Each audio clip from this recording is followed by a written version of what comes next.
Hello and welcome to the PM Show, your weekly roundup of what's new and going on in the hobby. How are we doing today, gentlemen? And welcome back, Mr. Molyneux. Thank you very much. How you feeling? How you doing? A few aches and pains and then some like other issues to get over, but yeah, we'll get there.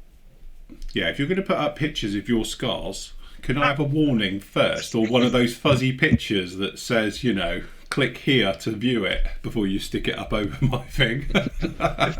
Fair, that was just after, that was probably the first time I'd actually seen it properly myself. Oh, right, nice. I'm quite amazed how big that. It is a big, considering it's keyhole, because you've got like 4 holes in you that are sliced out of you. And it's like, wow, okay. Yeah. To be honest, I thought it was my turkey crown coming through.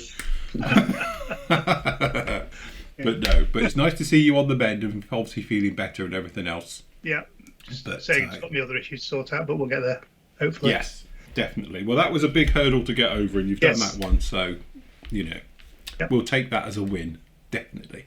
Good job. And Matt, how are you? How's it going? I'm very well, thank you. Yeah, all good.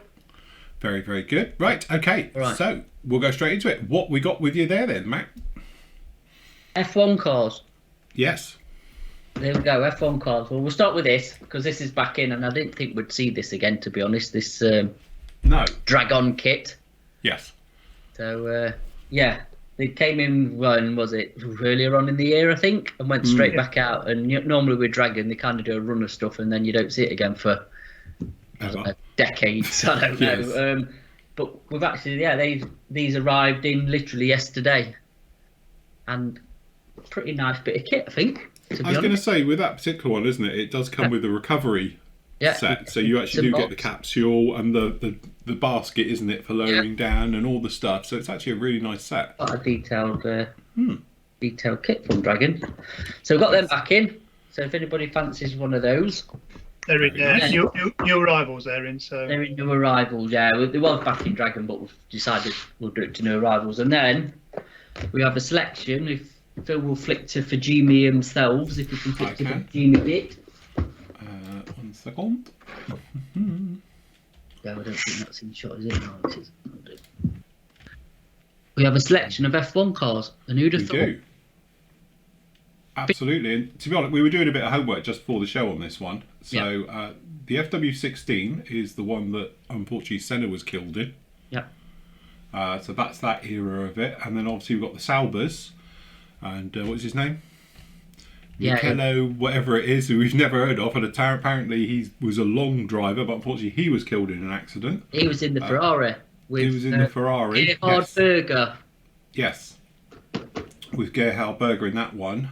So that season. So it's like, my God.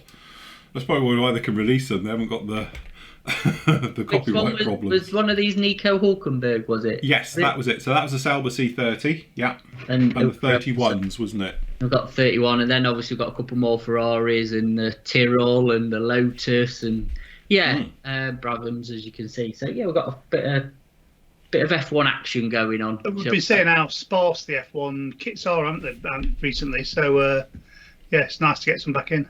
Yeah, definitely. Looks like Jimmy's got the mantle for F1 cars, where obviously it used to be Tamiya, didn't it? Tamiya and Revel used to they were really the main ones, but it seems like for Jimmy have got them at the minute. They seem to have definitely got Ferrari licensing, because... Well, as we know, Tamiya seemed to lose the Ferrari license a couple of years ago, wasn't it? So yeah. We were all a bit concerned that'll put the nail in the head of it, really, for all of those things. But as you say, it's nice to see the more classic ones, the 90s cars, isn't it? Yeah, as I said, there's none of the modern stuff. Nobody does that anymore, but at least you've got an option, like say, for some of the classics. So very nice. So yeah, you've got the 90s car there. And also with the Fujimi stuff, there's the Le Mans stuff back in, the GT40s. Yes. And there's a nice Porsche, which is the awfulest box art ever. I can't understand that box art for that 917. Because the previous version was very nice. That just seems like a... back end in the storm. Yeah, do you know what? It's like a low-res gritty one. Yeah. When I seen the box art when I was putting it up, it was like, is that really though? Is that just some random picture? But that is the box. Yeah, perhaps that's the only picture that's available of it. Do you know what? I'm tending to think you're right there. Yeah. That is the only picture, and it's a real bad one. It's anyone they can find off the internet. Yeah, I have no idea, but still a quite cool looking car, aren't they? Them It Porsches, is, yes. so.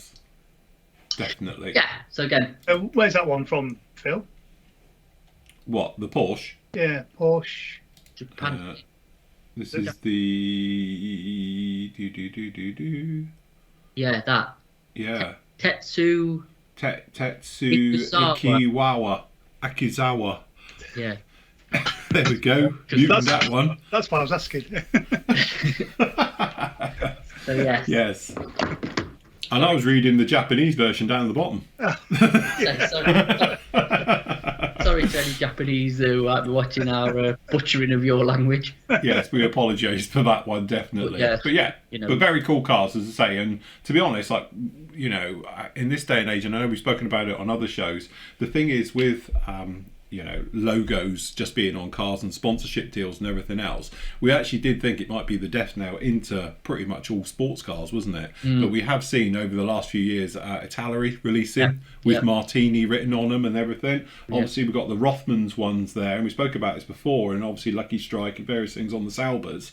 So I don't know how it sort of works. It must be a thing where they can get round it for classics. I don't know if there's an age cut-off where they can get away with not having to pay sponsorship. I think the Italeri ones, they don't put it on the box art. No, they write something else cleverly. Yeah, isn't it? Because we were looking at one of them, weren't we, a while ago, and it was like, I think it was the Lancia, which was the Martini Lancia, and it was like, well, it's not got it on it, but it is actually on the decal sheet when you look. So, yeah, again, I think the cigarette one was a bit more controversial for the advertiser, like I say, Lucky Strike and Marlboro and all the others, because we've had the McLarens, didn't we? The old McLarens, the Marlboro McLarens. Yeah. But I don't know, this one, like I say, I think that one's got the Rothmans on it. Yeah, no, it has, isn't it? Proper Renault has, hasn't it? Yeah, it's the proper Renault Rothmans one, yeah. Yeah, to be honest with you, I think they look odd without the proper sponsors. I mean, they were main sponsors as well, weren't they, some of them? So it's like it's part of history, though, isn't it? You know, that's where the I don't know, that's where they're from. I mean, I think, you know, it's a bit like the JPS Lotuses, wasn't it? Yeah. But yeah, they were known for the gold and the black. Yeah. And it was JPS. And even, you know, obviously I was a kid back when those were racing properly, and I never thought it was a fag sponsorship because I didn't know what fags were really at that point. So again, you know, with cigarettes and stuff. So again, it was just such a beautiful, clean with the black and the gold, and it was easy to spot on the track, you know, and that was the nice thing to it. So you always knew it was a Lotus. Yeah, the black and gold was like the Lotus thing. The Lotus colours, yeah. It never made you want to run down the corner shop for a pack of 10 JPS, did it? No, it didn't. No, just not at any point. You know, I'm just obviously on the Europa. If you click on the Europa, again, that's the black and gold Europa. yeah. And again, it's just such a iconic colour scheme, isn't it? It is, yes. No, very, very nice. But again, it's a shame we don't see some more of the modern stuff, but like we've said, it's a bit of a legal nightmare, I should think, trying to get consent from all the sponsorship teams, you know, to each little sticker and decal. And as we've seen before, tyre manufacturers are bad enough, aren't they? The way we've seen things like Pirelli, doesn't actually say Pirelli. They get around it by saying Ferrelli, so it's an F, but they've just put the end of the P on it. I've seen that before, and like, you know, instead of Michelin, it's like Mitchell tyres, and you know, to get round that type of thing. But it is a shame because, you know, with sports cars especially, it's that iconic designs and logos and various things that is just part of them as well. So, but it's nice seeing the Martini ones back because we didn't see those for a long time. They disappeared, but very, very nice. And it looks it looks like that's kind of where Fujimi's going, to be honest, with and stuff now. So because they were quiet for a very long time as a company, or especially over here, probably in Japan, there was, you know, as potent as they always been, but export wise, it was really quiet. But it's glad to see it filtering back again now. So definitely, I always rate Fuji. Yeah, there is, isn't there? Especially, like I say, the 911s are really, really nice kits. It's funny about the GT40 because that's basically obviously got the main one, isn't it? Yeah. Got up there, and all the rest of it is like none around, and now they're everywhere. So, but no, very, very nice as well. Very, very good. Yeah. So if you want to go back to new arrivals. Yeah, I'm just popping there now. Where are we? New arrivals. There we go. So there we go. So you could talk about the Bronco. Yeah, well, as you say, I'm hoping mine. Matt sent me one down to do a review on. We'll get that done this week as soon as it arrives. So, such a very much an iconic aircraft with the Bronco. Obviously, back in the day, Kitty Hawk did the big 30-second one. Yeah. As well, but again, let's face it. I'm trying to think who did the other one in it. Somebody did Testers. It was Testers. It was. And Academy do 70-second. And somebody else has done a really old one. I don't know if it's Airfix. Airfix did a 80s one. Mm-hmm. In 70-second as well, but literally it was only Testers in 48, which is again, it's quite not an obscure aircraft. I don't think by any stretch. No. So it's fair to say that ICM one's the first decent 48 scale Bronco. Yes, definitely. You love Testers. But it is, I think, again, with the Bronco, it's one of those ones. It's been used by a lot of nations around the world. Germany used it, didn't they? They did the nice one with the day-glow patterns onto it. Tugs they did, yeah. Yeah, that's it. And then obviously there's a couple of private-owned ones. One crashed, didn't it, a couple of years ago, but it's back in the air again now. As well, and it is quite a cool aircraft. If you do a little bit of homework into it, about obviously it can be used for rescue missions, parachuting out the back of it, and things. Yeah, the back door opens and you've got parachutists come out the back. Yeah, there's like a little bit in the back where they there's a pod behind them. Yeah, and they can fit sort of 4 blokes in there and parachute out if you need it. So it's actually got a very diverse. And I know they were looking into it as being, like with the A10. For sort of being on station, loitering times, and doing it. And they were looking at perhaps bringing it back as an upgrade and for that type of work, for providing close air support and things like that as a cheaper alternative than A10s at one point. So yeah, it's a very long, drawn-out aircraft. The Marines used it, didn't they, in the FAC role? I don't know. And the CIA had them. Probably. For spooky work. I think didn't they use some of them over between the US and Colombia, I think, or that's what I was thinking. That's where I've got it for drug wars and stuff. For drug wars, where they're going after the cartels and that. Yeah. But the Gulf Wars, wasn't it? The Marines were using them as a forward air controlling aircraft as well. Yeah. So again, it's one of those ones. I think if you do a little bit of search on it, there's some really interesting things about it. And obviously they're depicting it back here in the Vietnam days when it first started. And again, close air support and FAC, and obviously they were using it for rescue type situations and various things, but it has got, it can carry, I think it's 2 stretchers in the back of it as well, for emergency, transport and stuff. So yeah, it's got some quite cool ideas with it. You wouldn't want to be in the back of it though, would you? No, because it is like lying in a coffin. Yeah. But hey, if it gets you out of a hotspot, wouldn't you? Yeah, you wouldn't care. But yeah, this is it here. Another angle of it, but this here is a door. And what they can do is just take it off, and again, you can just then fall out the back of it and away you go, or put things in. But yeah, this little section down in here can carry, obviously it carries all the guns and weapons and that if it's a gun platform, but if it's a normal one you can just slide in the back of it. So interesting, very interesting type of bit of kit. But again, nice markings, Vietnam 1. We know that there's the other version that's coming out shortly, isn't it, which comes along with the Bird Dog. Yes, the O2. They do, and the figures, isn't it? They're doing the figures. It's a really full good set. Really good value for money, that is. Really, really good value. So yes, little set. I mean, they're obviously, like you were saying about the Cobra before we came on, weren't you? They've done the early one, the late one, and then you can get one now with the figures. Yes. No, that's it. They're sort of covering all the little bases, and it's funny because obviously we've got it here. That's the figures, and it's the same figure set as what comes with the Cobra. So instead of him sitting in the back of the Huey, so we're still waiting on a Huey from them, which would be lovely. But that's him would be sat on the pylon of the Cobra talking to the guys next to him and stuff. So it's clever how they're sort of releasing them. But let's face it, I know we were talking last week about Trumpeter. Yes. About knocking out kits. I thought about it. Actually, ICM are doing it now because they are releasing relentless. It's one kit behind the other coming out. Yeah. So ICM have now taken the mantle of like kit releases. You've got something almost every month or two. There's a version of or a new toolkit or whatever it is coming out, and they are relentless at the moment. So good on them. Once a kit comes out, they definitely cover all the bases, don't they? When they've they do their own work and sort of bring every version out of it. Yeah, and it is nice that they're bringing the figures with it as well. Yeah. So, you've got the options. You can just build it if you wanted to. If you're not interested in figures or dioramas, you can just do the aircraft, or you can do it with the figures standalone, or, they're obviously reboxing them now with everything. But say that O2 with the Bronco and the figures, I think it's like 50, 60 quid, isn't it? Yeah. So it's ridiculously cheap. It's, for what you get, that's a lot of plastic, and it's a good value kit. So which figures do you get with it? You get the Vietnam maintenance ones and pilots, I think. Right, because those pilots that were going up are the 32nd ones, aren't they? So yeah, no, these are 48. Yeah, these are 48 to go with it. Yeah, they're doing a maintenance cruise coming out. I think I can't remember if it's out or not, but yeah, good fair play to ICM. Like I say, they're really on it.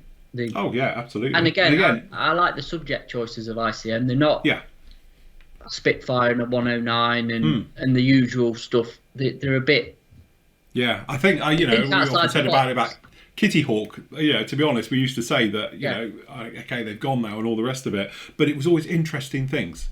They weren't just bringing out drivel and just cashing in on cash cows and all the rest of it. They were bringing out interesting stuff. ICM do it as well. Where obviously we I know we're hypocrites because we say companies need to bring out a safe kit to bring in the money, but at the end of the day, like the Bronco, I think has been really overlooked. And again, if you do a little bit of history onto this one, and I've watched a couple of things on YouTube about it, it's got a really interesting history into it, and it's served all over the place and with various nations, and again, in different roles, and it's like a cool looking aircraft as well.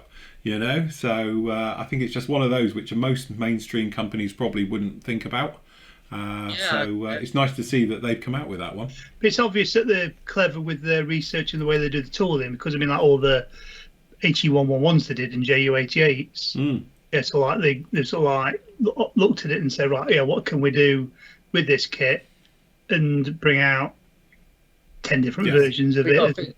That's probably their cash cow, the Luftwaffe stuff. If you think like the Dorniers, the H111s, the JU88s, they're gonna, they've been crying out for new tool to them for God knows how long anyway. So they've obviously done the research. But I was just thinking, you're just thinking me there. Obviously, that's a Vietnam version. The Cobra's Vietnam, the Bird Dog's Vietnam. Yeah. There's a tie-in, so they're thinking, right, all right, I know the Cobra's 32nd and these 48th. The Counter Invader. Yeah. Another one.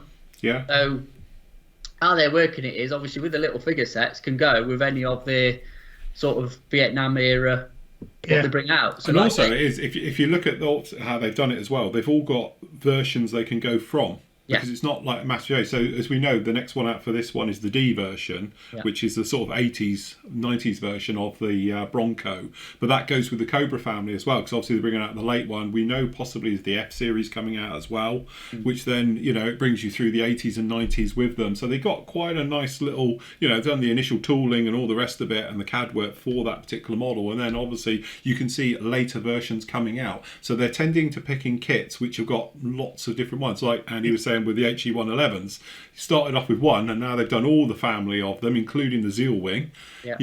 So in some ways they're not as, it might seem they're releasing kits, but there's obviously a lot of thought going in of how much they can stretch out of the kits. But it's also, as I say, it's not just for the sake of it, it's interesting stuff, and that's what I like about it.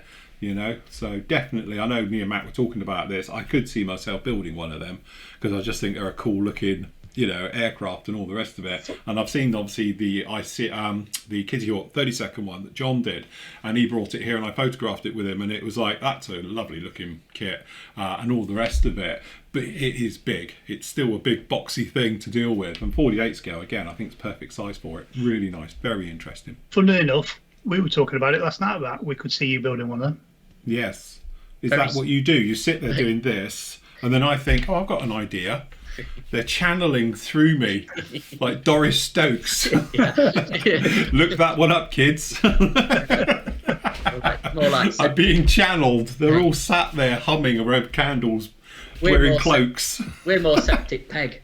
Yeah, that's it. That's for us. But I don't know. I think that'll float your boat, to be honest. Yeah, it is definitely, and it'll go nicely with the other stuff. So yeah, definitely one of those ones we could. Plus as well, is that sea camo?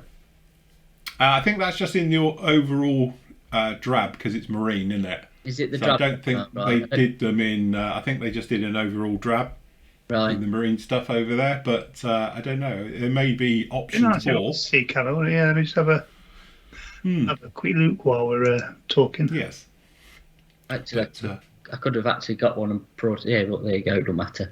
yeah, because that's the other one. Obviously, we're talking about it. Is the that is in the sea camo, but that's the Air Force version, isn't it? Yeah, For that's the counter. for the counter invader. Yeah. Again, yeah, they've done lots of different versions of them as well, haven't they? And Yeah, yeah, that's right, including the drone one. You know, so There they go. Well, to be fair, like we've discussed, and obviously when Pranjit's been on, the cost of tooling is not cheap. no, So you've got to, as a company, have met the most of what you can do with it to get your money back for the, you know. And why Yes. not? Why not do it? I mean, Well, of course that's you can. again. Let's be honest. That the Invader was another really apart from the old Revell one, monogram, whatever it was from 80s. Was that? I think Yes, yeah, nobody ever went near it, did they? So no, you know, they jumped on it and run with it, and you know, produced every version you could ever want. definitely, yeah, So, very Be nice. interesting next year's release schedule, won't it, for them? Because we're still waiting for the Beaufort to come out, which again, Yes, very left field, yes, to be honest. For Beaufort, obviously, if it's done their 72nd one, but a 48th one, I don't know. There must be. Perhaps a VAC form or a I don't know. But yeah, again, that probably do out for the end of the year, we think. And then obviously we'll see what next year's schedule brings and what we're apparently, going out of the box, you can do 6 different markings. So, well, this one, the A, yeah. yeah. All right, cool. Well, you'll know in a bit when it turns up. Well, I'll do. It should turn. I'm waiting for a knock at the door. We'll do a live unboxing if it racks up in a minute. So 5 different markings. There's an Air Force one, 3 Marine ones, and a Navy one. Oh, there you go. Ooh. We will see. We will wait. Anyway, everybody who's pre-ordered, they've gone out and paid. Yes. They went out Monday. Yeah. So there was invoice Friday. Was it Friday you did them? Saturday? Friday invoice them, yeah, Friday. Friday. Yeah, Friday invoice them, didn't I? Yeah. Yeah. So Andy invoiced everybody Friday. They turned up here Friday afternoon, so they'd missed Yeah. our post pick up, but they all went out on Monday who'd paid, and the last one went out yesterday because he wanted just some adding. So all good. So you should get them. By the time this show is Yes. later, By the time you aired, you'll be on your doorstep. most of you will have them. So happy If days. not, if not, it's stuck in your post office for 2 weeks. Yeah, there you go. Yeah. So I've sent a little care package to Phil Yes. for review. The other thing in it is the motorbike, the Barishine Suzuki. Yeah. It's one of them. And the little Wimmick thing from Gecko.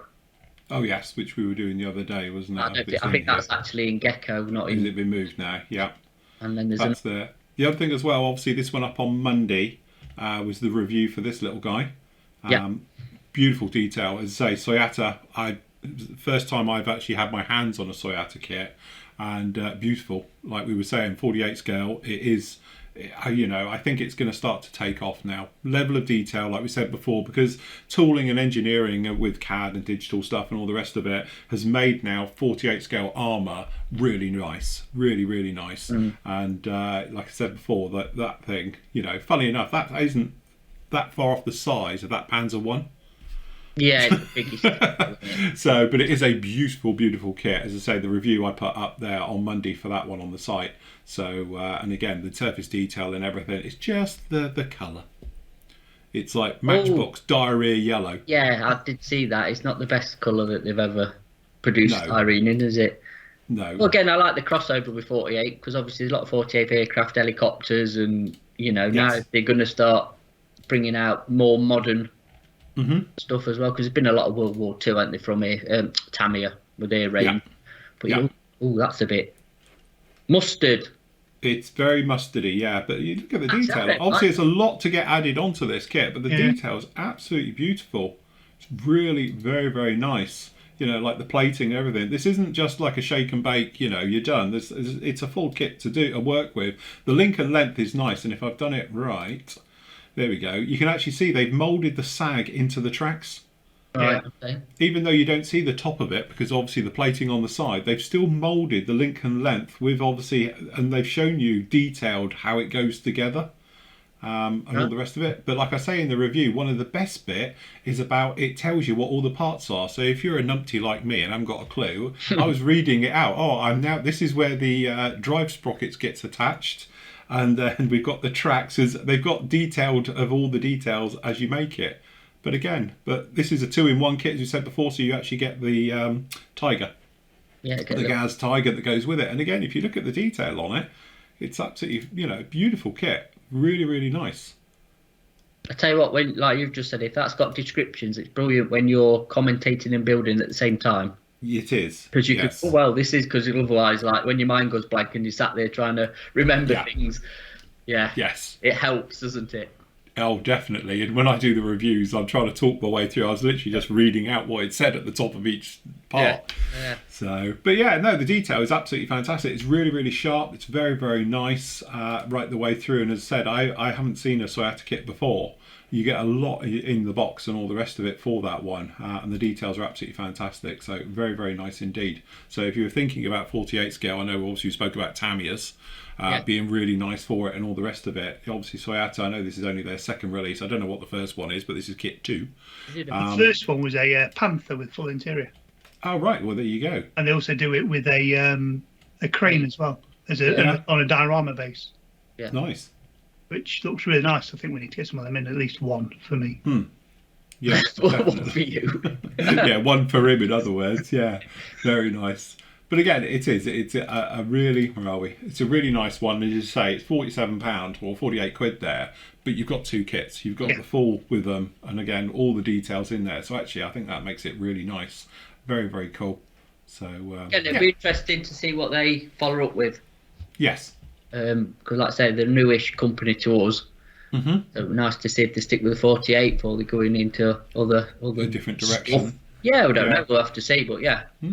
So did the kit that Phil reviewed earlier on in the year that got those Soyata figures in it? That was Rifle.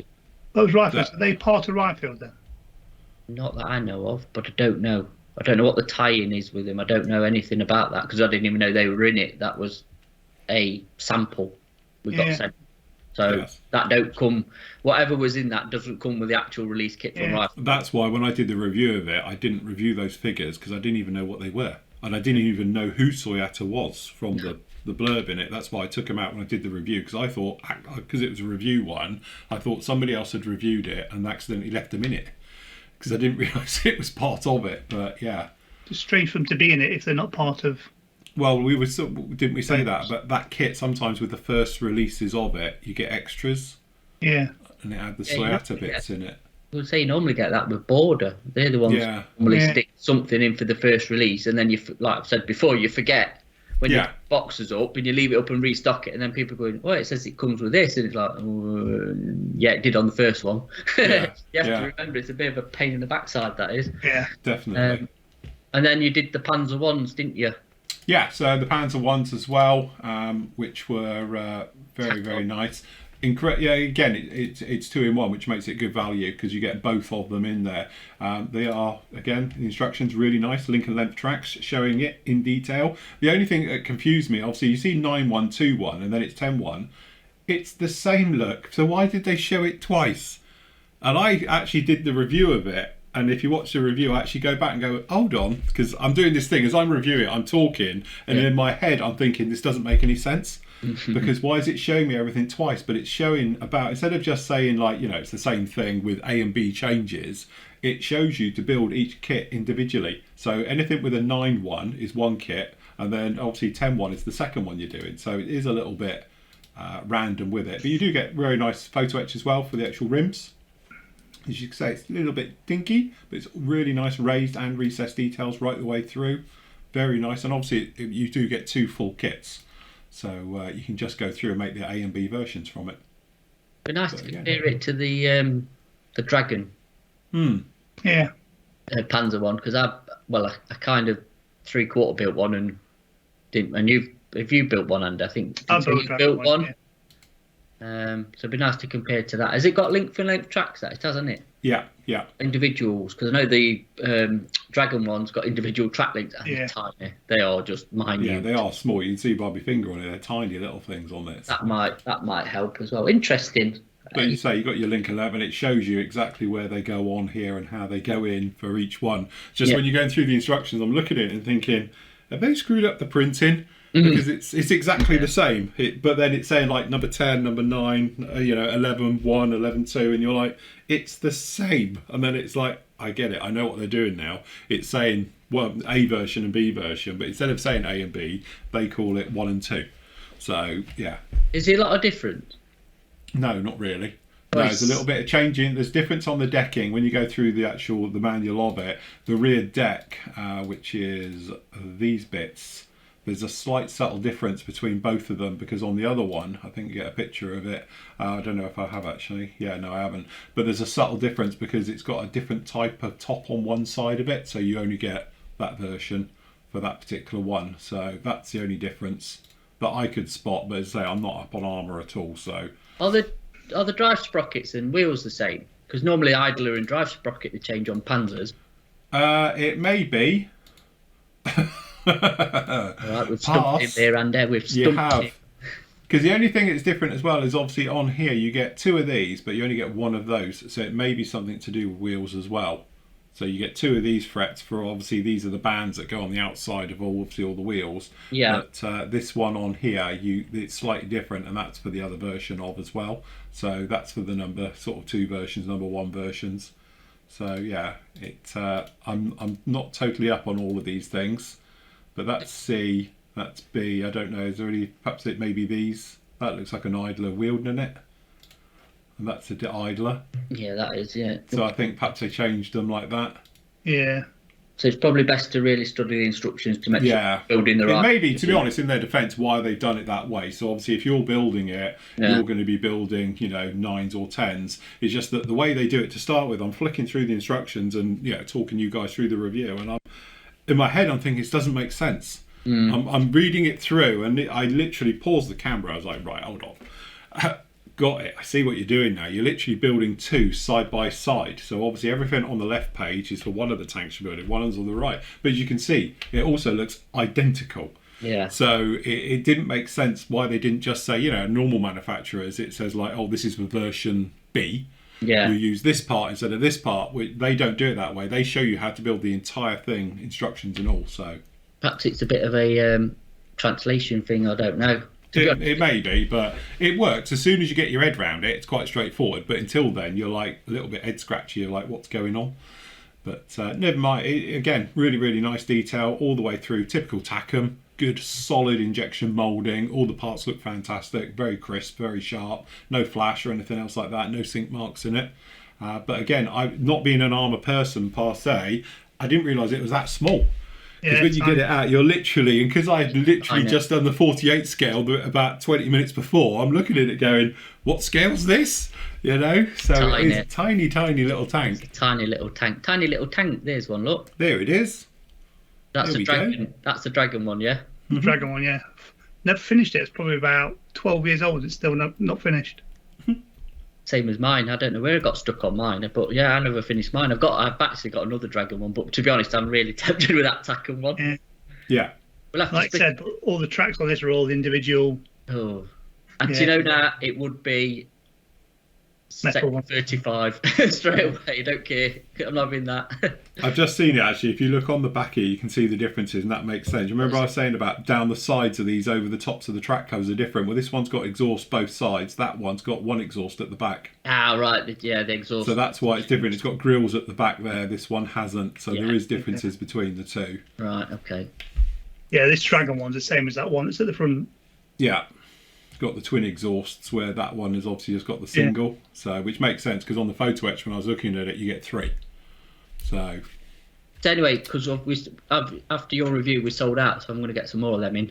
And to be honest with you as well, because we talk about sold out stuff as usual, but the Sea Dart, was it? Oh yeah, this thing went straight away, didn't it? Yeah, the Sea Dart and Sea Wolf, is it? So yeah, we're going to get some more of them. We're going to get some more Tacom in, so we'll have a restock of them because that's an interesting.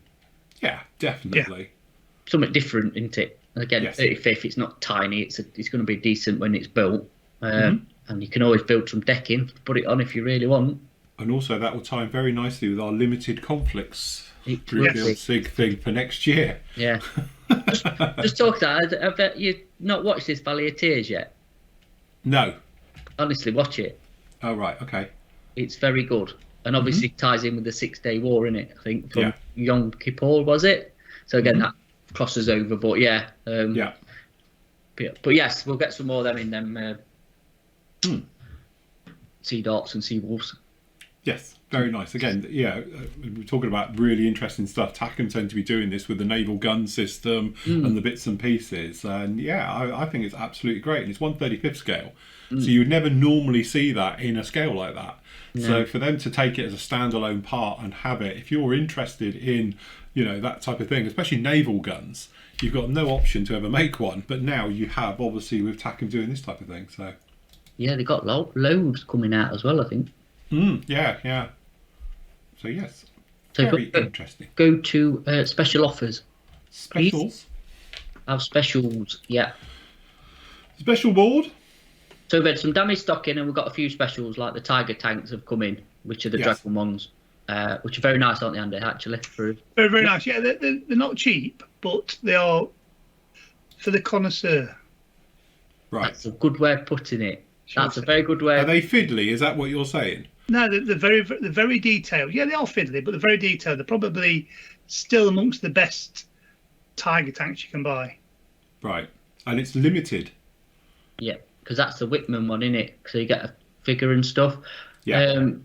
Normally, though, you get everything in the box. You don't need any aftermarket. I mean, the only thing you could probably upgrade if you really wanted to go is some metal tracks. Yeah. But everything else in there, normally you get a metal barrel and etch and everything you need to build. We're not saying that you do, but normally you do. So just do a bit of research before you. Yeah. And these ones have all been Dragon Zimmerated. What's that mean? Is that their own way of doing it? Is it moulded into the plastic? It's moulded on. All right. It's very uniform, but it's actually not bad. Yeah. You could with a bit of scalpel and a bit of sanding and damage it, so it's not so spankingly brand new. But as Zimmerat goes for being moulded on, it's very good, isn't it? Yeah, very, very good. Nice. And that's this has got the magic tracks on that one? Yeah, magic tracks. Apparently that's the hybrid one of an early and late Tiger tank. Right. If it's early running gear and late top or whichever way around, I can't remember, but that's a very late war one where they were just dragging something out just to, cope with the onslaught, shall we say. Yeah. Nice. What else we got? Still got a few chieftains left, not many. And then speaking of which, you got the classic. And these are the damage box stuff, Tamiya damage box. So, yeah. I built that one. Well, I built the other one as well, but I built that one as well. Yeah, that was the only one for decades. Years, forever, wasn't it? Yeah. And to be honest, again, this is obviously proper. We did an entire show on it. Classic Tamiya. So these particular kits, they're not massively expensive. Obviously, we've got it up. It's a 20 quid kit normally, and we've got it up here at 17.59. And again, it's one of those ones where especially if you're new to the hobby, it's a straightforward, no hassle build. And then obviously you can get into there with your painting and your weathering and stuff like that. That's the nice thing to it. So very, very nice kits. But at £17.59, that's it. Yeah. Could we round that off to £17.50? That'd be so much easier. Lose 9 pence. Is that our profit margin? The 4 pence on that? Yeah. That's just the 10% or whatever it is we give. Oh right. Okay. So you got Charlie one. Yeah. There's a classic as well. Yeah. Another good kit that is. It is. Another very good kit. Obviously, yeah, we've had them in a few times, haven't we? But yeah, German, Beetle, the Gun, the Walker Bulldogs. Yeah, again, they're all, like I say, the damage boxes to some point. So that's all Tamiya stuff, and then we've got some trucks as well. Look. Yeah, nice. Like we were saying about the Italo truck. Oh, look, there's that one we were harping about the other day with the fantastic markings. Yeah. The Viking one. The Viking one, yeah. What's the other two? The other two are... what have we got down in there? Scania. Scania? Scania? Or Volvo? Oh, look, it's the Volvo. Oh, it's Iveco. It's the R-Bath version. I mean, it's got a noisy exhaust on it. Yeah. Yeah. Yeah, it means it passes you on the dual carriageway. Ain't gone anywhere. So, yes. And we've got the Streamline. Down in there, very very nice as well. We've got the Stug. And then Yep. and then if you go down with I've got an Italeri Starfighter Yeah. and a few of the little Tamiya plated. High-end. Yeah, Is it? whatever. Yeah, the high end. Yeah. Which isn't an old kit. That was it the last 48 scale kit? Yeah. Did that come out before or after the Spitfire Mark 1? That was Before, after, wasn't it? Sure. Was it before? It was. I think it's 4. I think. Yeah, Very just close, before. I I think the think. last one they did was the Spitfire Mark 1, but that was the one just before it, wasn't it? So That's a couple of years ago, wasn't it? That one comes with the decals for the camo. markings for the camo. Yeah. Not quite Yeah. So sweet how fear you not get about away having with to do that. You can decal it. Yeah. I don't know how you get away with the silver plated though. It just, I don't know how you glue it together without getting all the silver plating off it. A seam line. Yeah. To be honest with you, it's one of them where you stick it in bleach and strip it. Yes. And start You just again. leave it in bleach Let's till the be morning honest. and come back and it's all floated off and just rinse it under the tap. It is. That's very satisfying. Yes, I must admit. Plating in Yeah. bleach.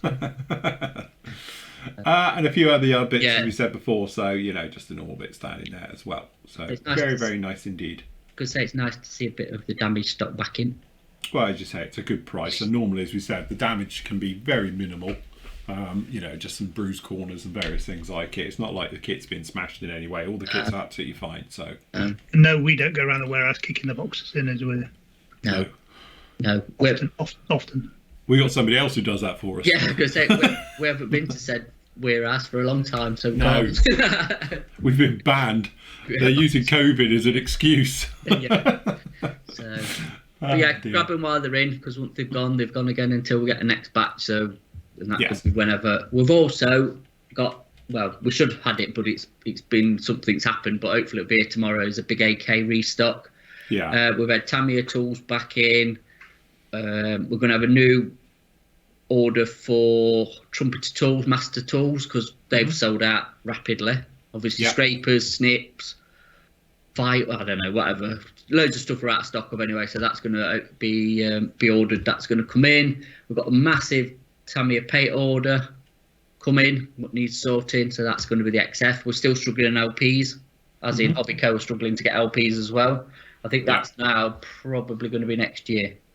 But don't quote me on that. Could be whenever, but yeah. Yes. So yeah, we're just trying to keep on top of everything at the minute.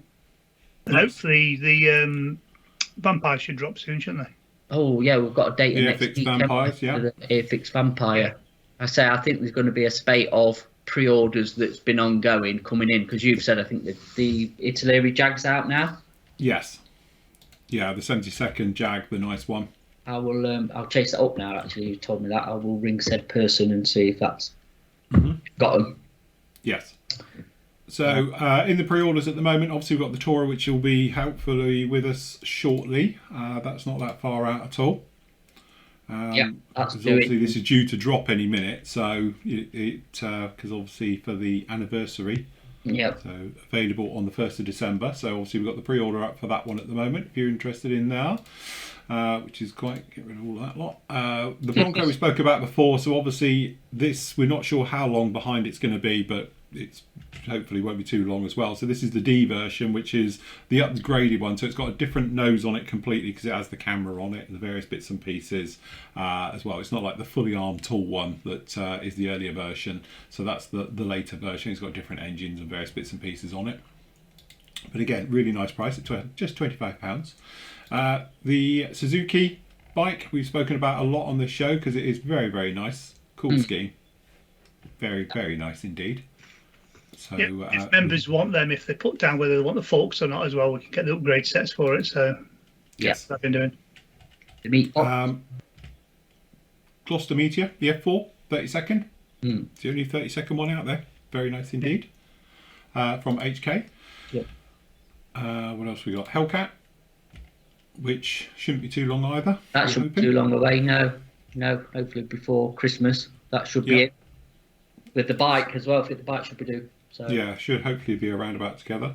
For people with deep pockets, we've got that very nice Lancia. I know you say with deep pockets, but the only other one in that scale, well, apart from the RC ones, is the oh crikey, what is it? The metal one that you get. It's gone. That's just left him. It's just grey fuzziness in there now. As soon as he opened his mouth, it had gone. Yeah. Not Anyway. not Foster, but there's another company which are about £600. So yeah, I mean it's but it's still good. Yeah, very detailed. Protar. Because they used to do the bikes, the very expensive bikes. Oh, you're on about Dear Gastini, aren't you? No. No?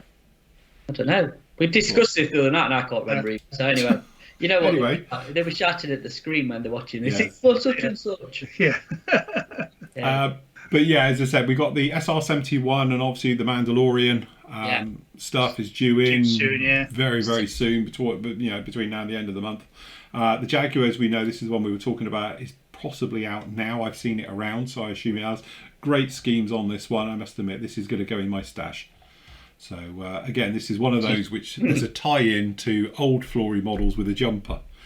So there's a video of me doing the two-seater version of this one. Hey. So I think we should relive it. I was going to say, you need to rebuild that. I know your In the was style of? in a jumper. I will. I'm going to have the camera. I'm going to remount it here in the same place as I did the original. And I will just do a hands down with a dodgy heavy woolen jumper. Thing is, the house I built that in, the reason it was that house was built in 1830. It was cold and damp. So that's why I was always in big jumpers. So for this one, I'll be sweating in here. I have a fan on. I've done a Desert Storm one of those, and it's a nice little kit. It's a beautiful little kit. Again, it's one of those, I can't remember, we were discussing it, I know, the other week, but it's just, why isn't it out? Why isn't it a mainstay kit? It's the best Jag out there in 7 seconds. Hold on a minute. My argument is, why have Airfix never done one? A decent one now, or, because I know they did one in the 80s again, they did an older version, but again, it's crying out for them to tackle that, to me. Yes, definitely. It's a Jag, isn't it? It's just... It's a Jag. No, There's something very nice about the Jags, as you say. Great markings in this particular kit as well. I know it's 72nd. It'd be amazing if it is 48, but it is. I'm surprised there isn't, as you say. I know obviously you got the Kitty Hawk one. It came back with me. I've got it literally next to me. It's a fantastic kit, but somebody really needs to do it again. Yeah. Well, right, here's a question then. If somebody re-released it, yes, would you build another? Yeah, I would. Yeah. Because I like the Jag. And that kit down there, as I said before, it's one of those, it's not an easy kit to go together, but it's a Jag. It's got that, it's still a fantastic looking aircraft. It's just one of those ones. It's really, I suppose, obviously it's British and French. I know, was it India flew it as well, I think? Yeah. But again, it's a cool aircraft. It's no frills. There's not computers in there and all the rest of it. It's all gyros and stuff. So to do what it used to do back in the day was a bit balls of steel, wasn't it? Yeah. But it's only saving graces. It was small, quick, and could fly very low. So the rest of it's like no frills. Yeah. But it's a really cool aircraft. But again, I think you would have thought, because the French flew it, obviously we flew it, and I know India did as well, there would be more of them around, but it just, no one bothers. So, sad. We'll see what happens anyway, but yeah. Loads of them at Costco, don't they? Yes. Yeah, there's a pile of them over there still.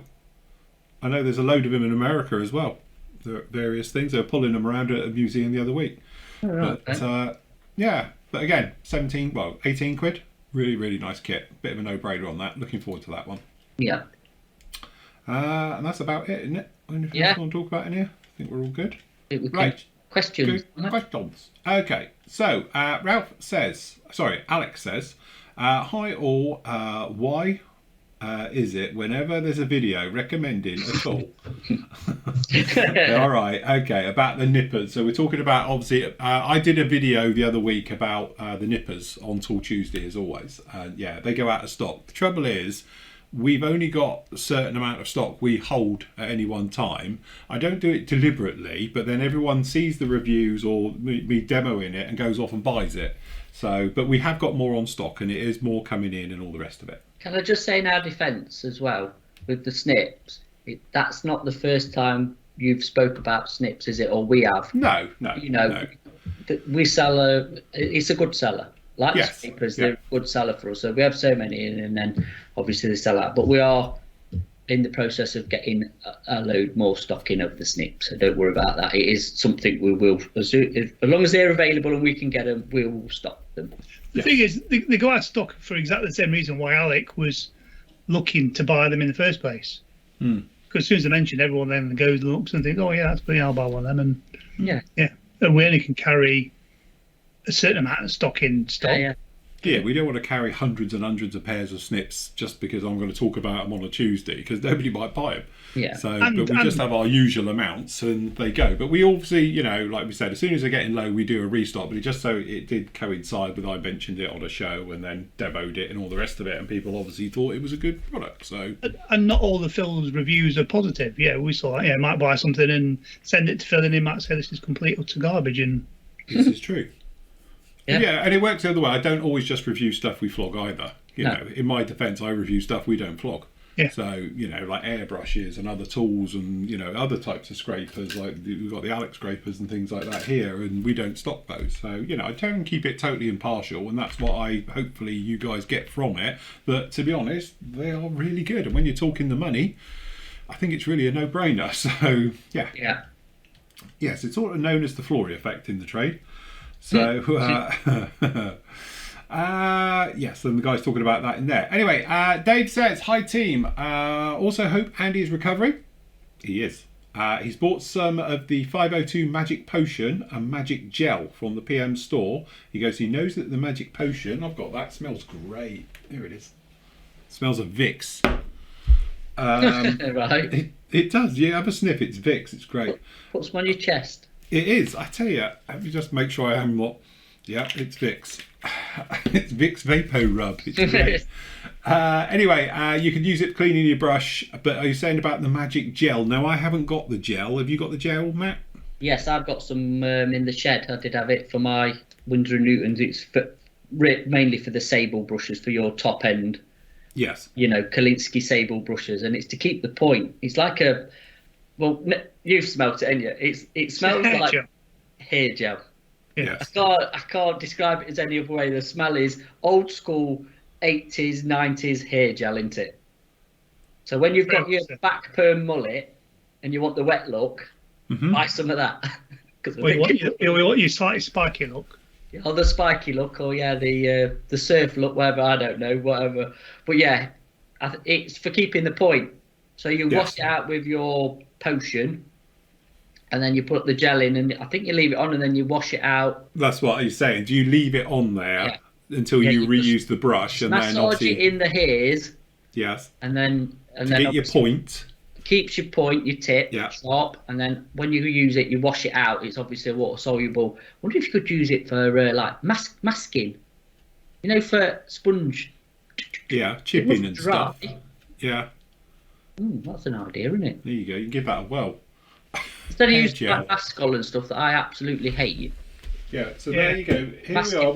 We're using smart spray. Does this mean we need to get the cheapest hair gel you can find?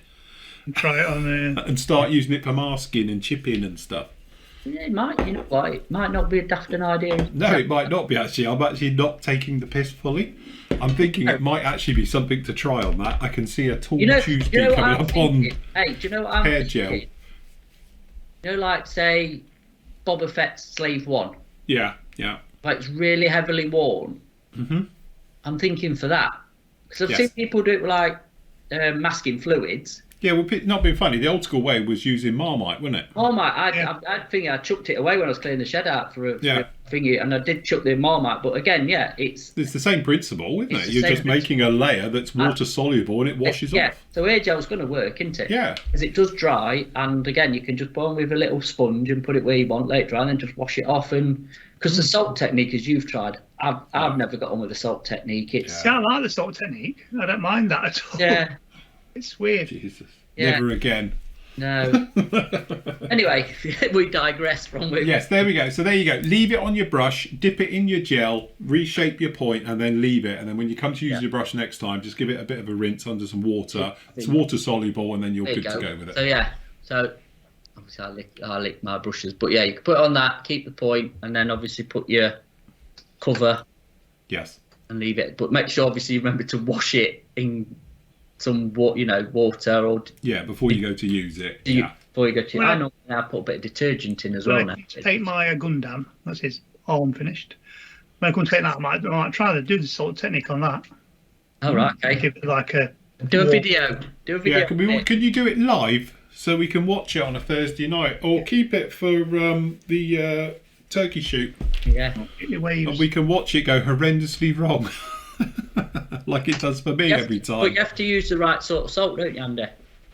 It's got to be sea salt. It's got to be the big chunky rock cottage salt. cheese table salt. Rock Rock salt, salt. Yeah. Rock salt. I find rock salt works better than sea salt because rock salt proper. But what you do is just wet chunky. the surface a bit, put some on, let Yeah. it dry, spray it. Yeah. Oh, so simple. That's why it took me 4 attempts and then I gave up. But I found that the thing is you don't need to go too different between the two colours. If you sort of like go, it works better as a faded colours rather than sort of like going for full chipping. Yeah. Do you know what I mean? So, but yeah, the contrast. But yeah, it's okay, kids. There's a full video on the site somewhere called "When Weathering Goes Wrong," which is all about it. three times. 3 times. Yes. Yeah. Anyway, Graham has found this company, which are called, was that Axe GB? I think. Or ACCS GB? I don't know how you pronounce it, but yeah. No, nor do I, because I must admit I've never heard of these people before. I know nothing about them, but apparently they've done a Venom Mark IV Suez Crisis. Yeah. And there's 2 other versions as well. There's an export version and a normal RAF version of the Venom they've done. Right. Again, don't know anything about this company. It's brand new to us. And I think Nathan last night was doing a bit of trying to do a research, and they've done some other stuff. I think they've done some XSets and some upgrades and stuff, but this is the first kit, Right. as far as I know, that they've done. So they started the numbering at 620 to make them look good.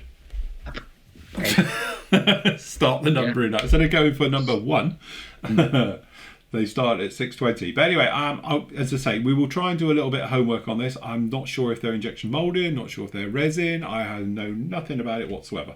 So if said company watches this, send one to Phil so he can review yeah, it. if you want me to review it, I'll quite happily You know review what? it. We would be interested in stocking that. Yes, yeah. If we know who the So yeah, if you are distributor GB, or get in touch. Seriously, get in touch with us, Yeah. and because I say it's an interesting subject. Just we know nothing about it whatsoever. or if anybody watches who knows them, tell them to get in touch. That's the other way. Yes. Isn't it? Yeah, we're interested. We're interested to look at that. I'll be again a Venom. It's not a highly sort of produced kit, is it? If you know what I mean. No, What version of a de Havilland plane? Yes. Cool. Very nice. Nick, we've already spoken about this. This is about the Broncos when they go out, because normally we're very quick. Well, it was the weekend. So, as I say, pre-orders went out, invoicing went out on Friday, and then obviously the kits went out on Monday. So, by the time you watch this, you've got it. So, no problem there. They're on 48, so they should literally be there today, shouldn't they? Yeah, it should go more today. Right, okay. Last up, Malcolm says, "Hi all. So nice to see Andy back at the bench. Hope his recovery is swift and hassle-free. So do we all. Any thoughts on when the models of it, 148 scale F82 twin Mustang, might appear?" I thought it was already. I know it's models for one. I know it's been announced, but I can't say. I've had a look around. I can't see it anywhere. Oh right, okay. Right. Yeah. There you go. Pass. We'll have to find out about that one. Yeah, we'll have to look into that. Yes, I thought it was out. I thought a version were out of the twin Mustang, but obviously not. Yeah, someone's done one, haven't we? I don't think it was models with it. I thought it was, but there you go. I don't know. We'll have to look into it and come back tomorrow night when we're back on and discuss it. So we can. Yeah. There we go. Right. Okay, guys. Well, we can leave it right there. We've done an hour exactly, so that's always good. So are we going to just say, everybody who's going to Telford, enjoy yourselves? Yes, enjoy your weekend at Telford. Obviously, we unfortunately are not there this year. But if you are going, remember, stay safe, stay socially distanced, covered in gel. Yeah. Okay. Wash your hands and everything. But yes, please have fun and stay safe as we make our way through. And yes, that's it. So we will be back with you. Oh, I will be back with you on Wednesday. I'm having next week off, but I'm still doing the show with the guys next week. because I'm still here. I'm just having a week off because I need to sort stuff out. Because he can't not do it. Yes, that's it. I can't not do it. I'll get the shakes and stuff. So we will be back with you next week on this one. But next Thursday night, I won't be on because, yes, we're going to be in Cornwall at that point. So cool. Very good. Right, we will leave it right there. Remember, get all your various bits and pieces over at the PM store, tools, paints, everything else, and everything we mentioned today. You can crack that out. As always, links will be down below with you as well. So until next week, everybody, happy modelling. Take care. Say goodbye, gentlemen. We're out of here. Bye.